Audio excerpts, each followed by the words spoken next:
আসসালামু আলাইকুম ওরহমতুল্লাহি ওয়াবারাকাতুহু।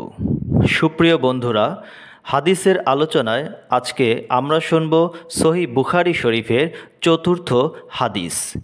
এই হাদিসে মহানবী হজরত মুহাম্মদ সাল্লাল্লাহু আলাইহি ওয়াসাল্লামের উপর ওহী সংক্রান্ত বিষয় নিয়ে আলোচনা করা হয়েছে। বিসমিল্লাহির রহমানির রহিম। জাবির ইবনু আবদুল্লাহ আনসারী রাদিয়াল্লাহু তাআলা আনহু ওহী স্থগিত হওয়া প্রসঙ্গে বর্ণনা করেন যে আল্লাহ রাসূল সাল্লাল্লাহু আলাইহি ওয়াসাল্লাম বলেছেন, একদা আমি হাঁটছি, হঠাৎ আসমান হতে একটি শব্দ শুনতে পেয়ে আমার দৃষ্টিকে উপরে তুললাম। দেখলাম সেই ফেরেশতা যিনি হেরা গুহায় আমার নিকট এসেছিলেন, আসমান ও জমিনের মাঝে একটি আসনে উপবিষ্ট। এতে আমি শঙ্কিত হলাম।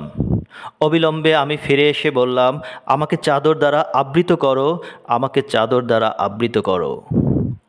অতঃপর আল্লাহ তাআলা অবতীর্ণ করলেন, হে বস্ত্রাবৃত রাসূল, উঠুন, সতর্ক করুন আর আপনার রবের শ্রেষ্ঠত্ব ঘোষণা করুন এবং স্বীয় পরিধেয় বস্ত্র পবিত্র রাখুন এবং অপবিত্রতা থেকে দূরে থাকুন।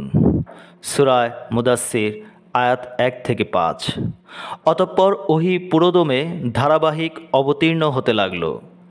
আবদুল্লাহ ইবনু ইউসুফ রহমতুল্লাহ আলাইহি ও আবু সালেহ রহমতুল্লাহ আলাইহি অনুরূপ বর্ণনা করেছেন। হিলাল ইবনু রাদ্দাদ রহমতুল্লাহ আলাইহি জুহরি রহমতুল্লাহ আলাইহি থেকেও অনুরূপ বর্ণনা করেছেন। মহান আল্লাহ রাব্বুল আলামিন আমাদের সকলকে কোরআন ও হাদিস অনুযায়ী জীবন গঠন করার তৌফিক দান করুন। আমিন।